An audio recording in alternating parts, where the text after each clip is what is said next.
Salut à tous et bienvenue dans ce nouveau tuto JCL en français. Aujourd'hui, on va voir comment et pourquoi changer sa chaîne. Allez, go! Tout d'abord, pourquoi? Il faut savoir qu'une chaîne a une durée de vie de 1500 km en moyenne pour du 11 vitesses, sachant qu'aujourd'hui, on arrive à du 12 vitesses, donc potentiellement la chaîne s'usera plus vite. On reconnaît qu'elle s'use parce qu'elle peut sauter sur les pignons par exemple, vous pouvez dérailler souvent, même si votre dérailleur est bien réglé, mais aussi parce que votre chaîne s'allonge. Donc une chaîne allongée, c'est une chaîne usée. Pour le voir, il vous faut un outil particulier que nous on a, évidemment, parce qu'on est pistonné, chez Parktool. Donc cette espèce de petite plaque en aluminium qu'on place comme ceci sur la chaîne, on fait rentrer les petits ergots.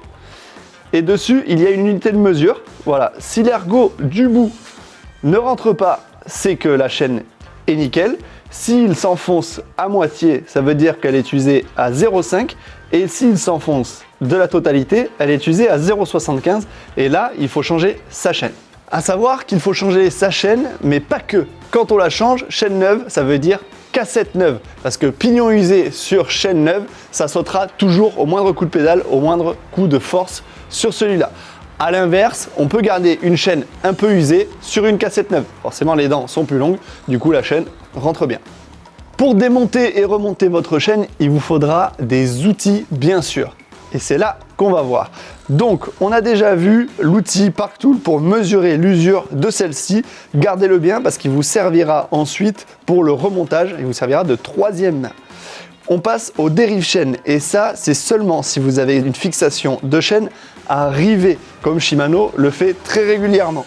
Il vous faudra aussi la pince coupante pour pouvoir casser votre rivet une fois la chaîne remontée. Et là, on arrive à la pince magique pour les chaînes à maillon rapide. Et moi, je vais utiliser seulement celle-ci aujourd'hui parce que ma chaîne, c'est un maillon rapide.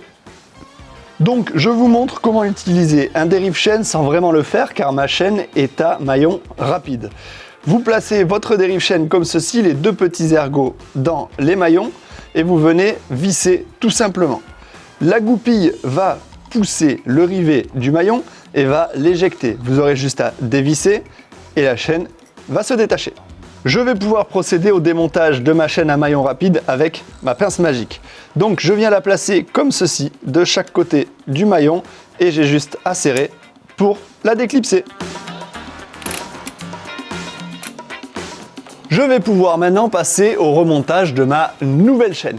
Attention, les chaînes sont souvent livrées plus longues, donc prenez quand même en considération la longueur de la nouvelle.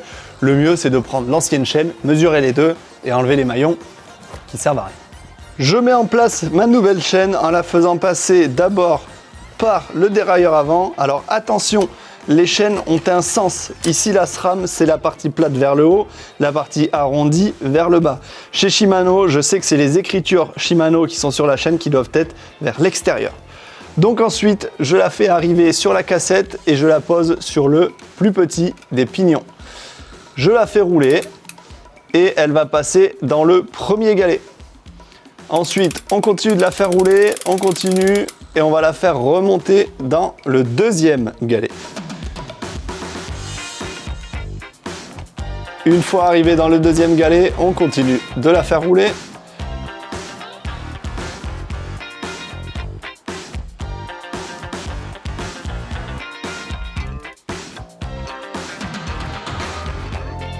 Je la rattrape derrière et voilà, ma chaîne est posée. Maintenant que ma chaîne est placée, rappelez-vous, je vous avais dit de garder cet outil précieusement pour vous servir de troisième main.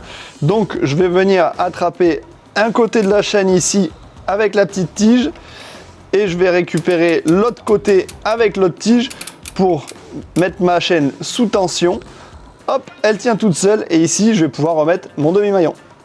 Je mets donc mon maillon rapide comme ceci dans le bon sens. Attention, il y a des flèches dessus qui vous indiquera quand même quel sens sera le plus adéquat.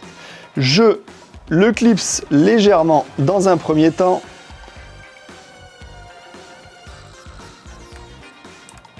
Comme ceci, je tire légèrement et là, je vais récupérer ma pince magique que j'avais tout à l'heure pour pouvoir le serrer complètement.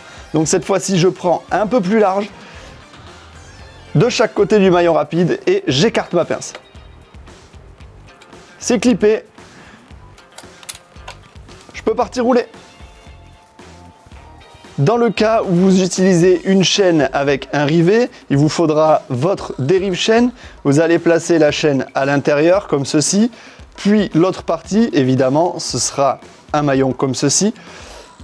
Vous placerez votre petit rivet entre les deux et vous allez serrer pour le faire pénétrer à l'intérieur du maillon. Une fois qu'il sera placé, il y aura un ergot de la longueur du rivet qui dépassera de l'autre côté. Cet ergot, je vous invite à le récupérer avec votre pince coupante, à le casser de l'autre côté. La chaîne sera montée. Et voilà, j'en ai terminé avec le remontage de ma chaîne. Petit tips, attention pour ceux qui vont remonter une chaîne avec un rivet. Souvent, vous pouvez avoir un point dur au niveau de ce rivet. Donc, pour le neutraliser, c'est simple. Vous allez forcer votre chaîne dans le sens inverse du sens dans lequel elle travaille. Donc, c'est-à-dire vers l'intérieur puis l'extérieur, comme ceci. Ça devrait le neutraliser, votre chaîne va retrouver sa souplesse. Merci à tous d'avoir suivi ce tuto mécanique. On se retrouve très vite sur la chaîne JCN en français. Allez, ciao!